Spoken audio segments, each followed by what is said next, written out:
Selamat pagi semuanya. Kita bertemu kembali di pembelajaran IPS bersama Miss Putri. Oke anak-anak, Miss Putri hari ini akan melanjutkan materi kita.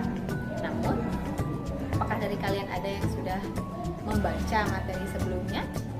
Ya, materi sebelumnya di minggu lalu itu masih sama dan bersangkutan erat dengan materi yang hari ini akan Miss Putri share kepada kalian, ya.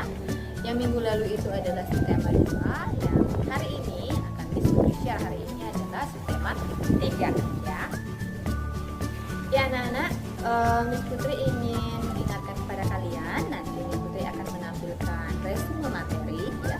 Silakan dibaca dengan baik dan hati-hati.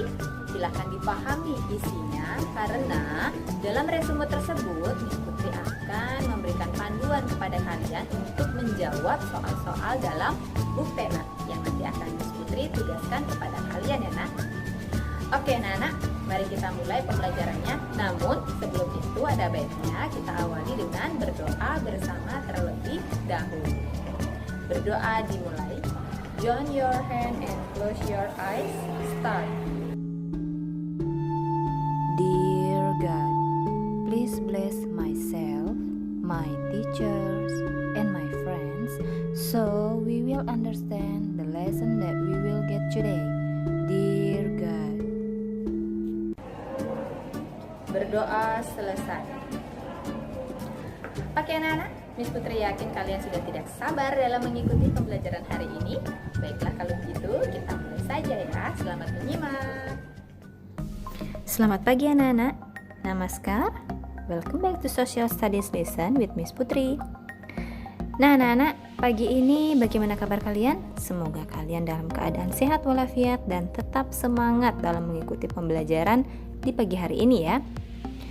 Oke, Miss Putri hari ini akan membahas tentang subtema 3. Kita sudah sampai di subtema 3 ya anak-anak, dari tema 2. Dan itu artinya sebentar lagi kita akan melaksanakan PTS ya. Jadi mulai sekarang silakan disimak dengan baik-baik materi pembelajaran yang diberikan kepada kalian sehingga kalian bisa memahaminya dengan baik dan siap dalam mengikuti tes nanti ya. Nah, untuk materi di subtema 3, apakah kalian masih mengingat materi di subtema 2? Karena subtema 3 ini adalah lanjutan dari subtema 2 ya. Jadi, materi di subtema 3 adalah manfaat kemerdekaan. Mungkin kita selama ini karena kita lahir dalam era kemerdekaan ya, jadi tidak mengetahui bagaimana dunia penjajahan itu. Jadi kita seperti menganggap sepele ya. Kebebasan itu kita anggap sepele. Padahal itu sesuatu yang harus dibayar mahal oleh pahlawan-pahlawan kita ya, yang dulu mengorbankan banyak hal bahkan sampai nyawa ya. Jadi kemerdekaan ini memiliki banyak manfaat dan sangat berarti bagi kita saat ini. Apa saja sih manfaat kemerdekaan itu? Yang pertama adalah, lihat, banyak anak-anak menggunakan seragam sekolah ya, dan semangat dalam mengikuti pembelajaran di sekolahnya. Kalau zaman dulu bagaimana? Ya, kalau zaman dulu tidak semua orang berhak menimba ilmu anak-anak ya. Jadi zaman dulu itu hanya golongan-golongan tertentu yang diperbolehkan untuk belajar ya. Jadi banyak sekali rakyat Indonesia yang dulu mudah untuk dibodohi ya.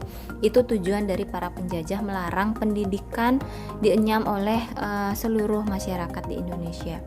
Jadi mereka tidak mau masyarakat Indonesia itu pintar dan tidak mudah untuk dibodohi lagi ya.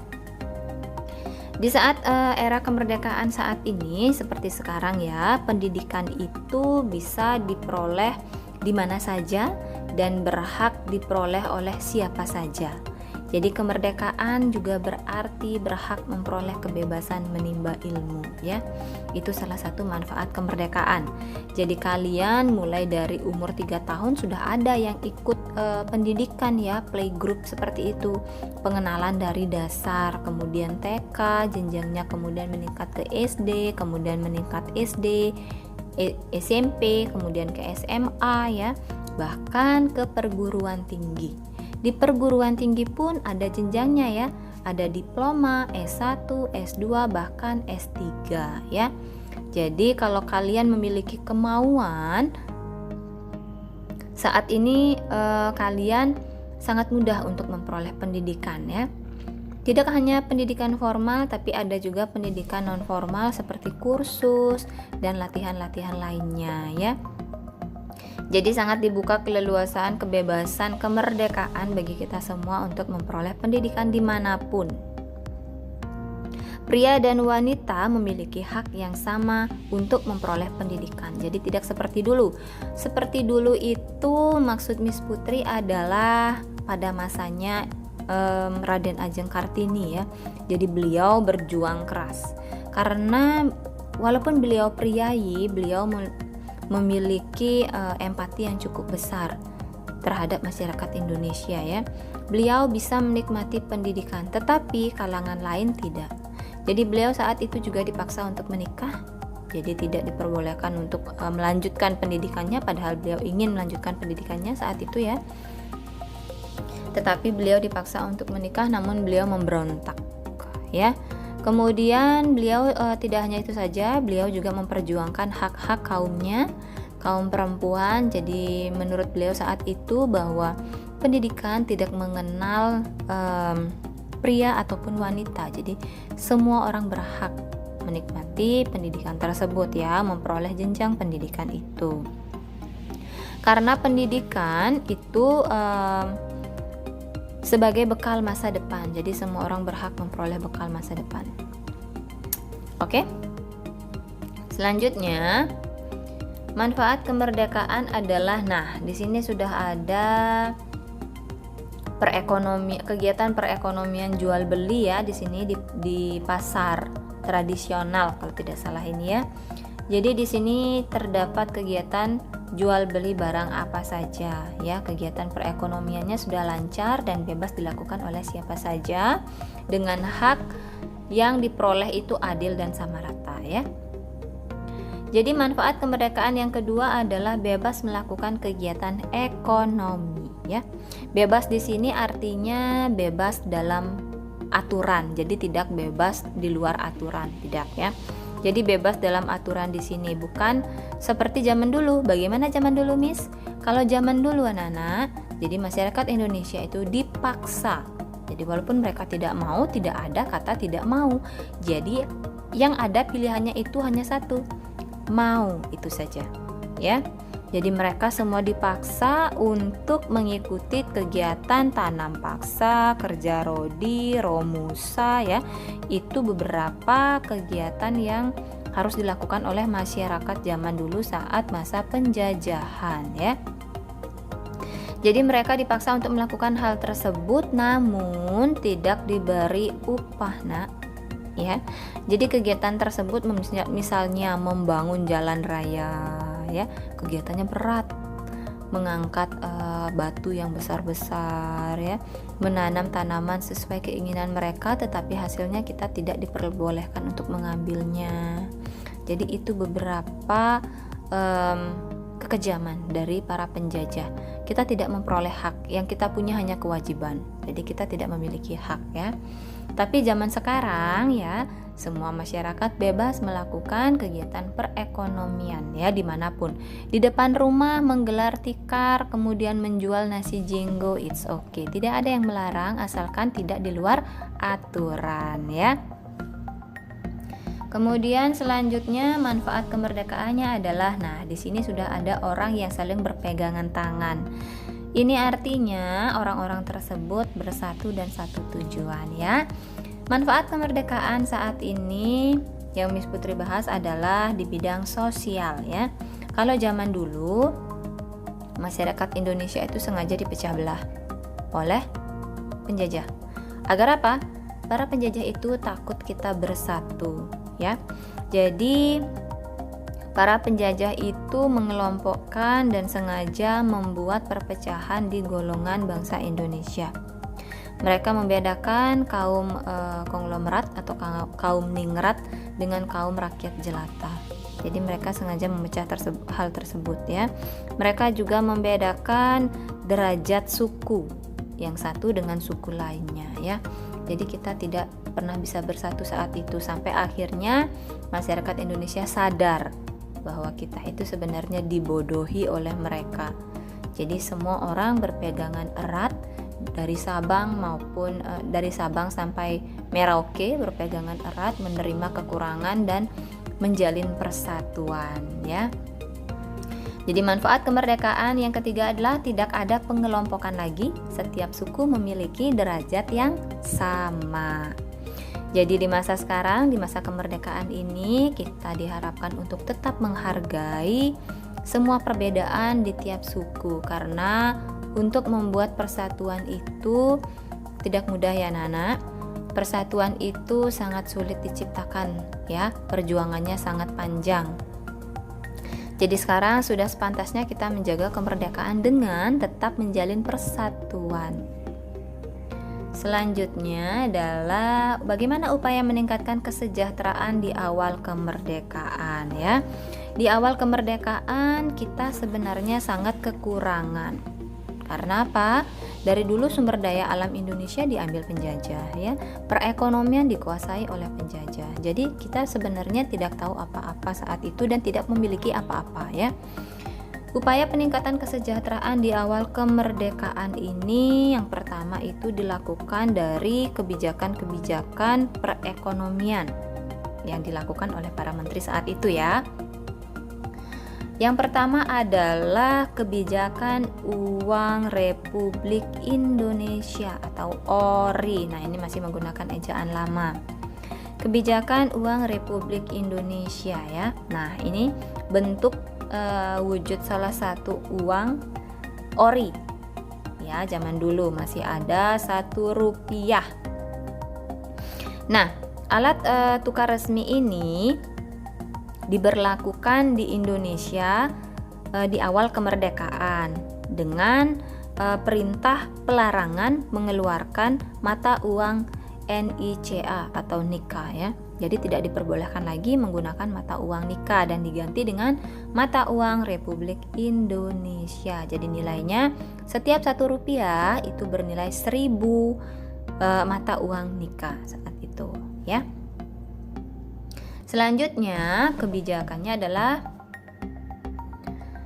ya konferensi ekonomi. Jadi konferensi ekonomi ini dilakukan oleh Menteri Kemakmuran yaitu Darmawan Mangunkusumo. Nah, begini ya keadaan saat itu, saat konferensi itu. Jadi semua para intelektual turun untuk bersama-sama mencari kebijakan yang bisa membawa kemajuan bagi bangsa Indonesia ya. Jadi konferensi ini sebenarnya bertujuan untuk memperoleh kesepakatan dalam mengatasi permasalahan ekonomi ya. Jadi konferensi ini membahas masalah-masalah di seputar perekonomian, misalnya keuangan negara, ketenaga kerjaan, kemudian distribusi dan mengendalikan harga barang. Jadi banyak sekali yang saat itu harus ditata ya Nana. Selanjutnya adalah pinjaman nasional ya. Jadi kita saat itu sudah memiliki bank. Banknya itu disebut dengan Bank Tabungan Pos. Ya, seperti ini ya. Buku tabungan dari Bank Tabungan Pos ya saat itu. Jadi Bank Tabungan Pos ini menyalurkan pinjaman nasional. Tujuannya apa? Yang pertama adalah meningkatkan kepercayaan masyarakat kepada pemerintah ya. Karena saat itu masih awal-awal dan kita negara yang masih sangat muda.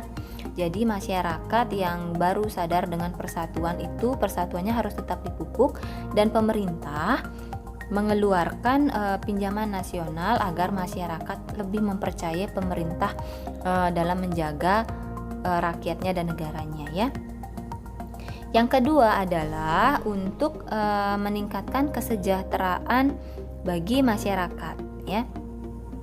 Jadi selain bank tabungan pos ini, pemerintah juga memberikan pinjaman melalui rumah gadai. Jadi banyak dulu masyarakat yang hidupnya kekurangan uang bisa dibantu oleh pemerintah dengan pinjaman-pinjaman seperti ini. Selanjutnya adalah Badan Perancang Ekonomi atau Planning Board. Nah, Planning Board ini didirikan oleh Menteri Kemakmuran Aka Gani. Nah, ini foto beliau ya, Adnan Kapau Gani. Beliau mengusulkan pembentukan Badan Perancang Ekonomi. Jadi, beliau juga mengusulkan program rencana untuk menasionalkan bangunan umum, perkebunan, dan industri menjadi milik negara, serta penyitaan perusahaan milik Jepang sebagai ganti rugi terhadap Indonesia. Jadi penataannya di berbagai aspek ya nak. Selanjutnya adalah beliau adalah Menteri Kemakmuran yang mengusulkan berdirinya Badan Perancang Ekonomi. Oke. Selanjutnya adalah upaya peningkatan kesejahteraan di awal kemerdekaan dengan dibentuknya Rencana Kasimo. Kenapa disebut dengan Rencana Kasimo? Karena yang mengusulkannya adalah Menteri Urusan Bahan Makanan I.J. Kasimo. Nah, ini potret beliau ya. Jadi program ini sebenarnya produksi jangka waktu 3 tahun ya, dengan usaha swasembada pangan. Jadi tujuan program ini adalah untuk meningkatkan kesejahteraan dan meningkatkan produksi pangan anak-anak ya. Jadi itu beberapa usaha-usaha yang dilakukan untuk meningkatkan kesejahteraan di awal kemerdekaan. Ya, beliau adalah Menteri Urusan Badan Makanan yang merupakan penggagas Rencana Kasimo. Oke. Jadi itu beberapa upaya-upaya dari pemerintahan ya. Dan upaya-upaya tersebut berlanjut hingga saat ini dan diperbaharui sekian kali. Nah, kemerdekaan bagi kesejahteraan. Jadi kemerdekaan itu memberikan kebebasan berkarya dan menata masa depan untuk rakyat Indonesia. Kemudian kemerdekaan juga memberi jati diri baru bagi bangsa Indonesia. Kemudian kemerdekaan memberi ruang dan waktu bagi Indonesia untuk menunjukkan diri bahwa bangsa Indonesia memiliki kemampuan dan hak yang sama dengan negara-negara lain di dunia ya. Jadi itu wujud dari kemerdekaan, bahwa kemerdekaan tersebut sangat penting bagi Indonesia, terutama masyarakatnya, jauh dari penjajahan. Dan walaupun sekarang kita tetap dijajah dari segi teknologi, tetapi penderitaannya tidak seperti dulu lagi anak.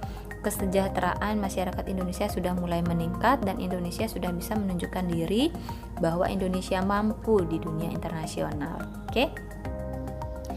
Nah, anak-anak, sekian materi yang bisa Miss Putri berikan hari ini.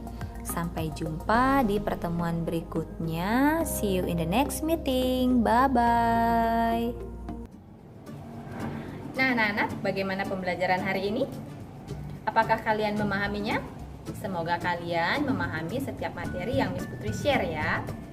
Terima kasih karena kalian telah mengikuti pembelajaran IPS dengan baik.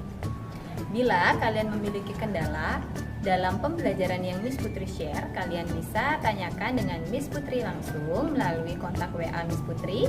Bisa kalian tanyakan dengan wali kalian masing-masing ya nak. Baiklah kalau begitu, pembelajaran hari ini Miss Putri tutup dengan nama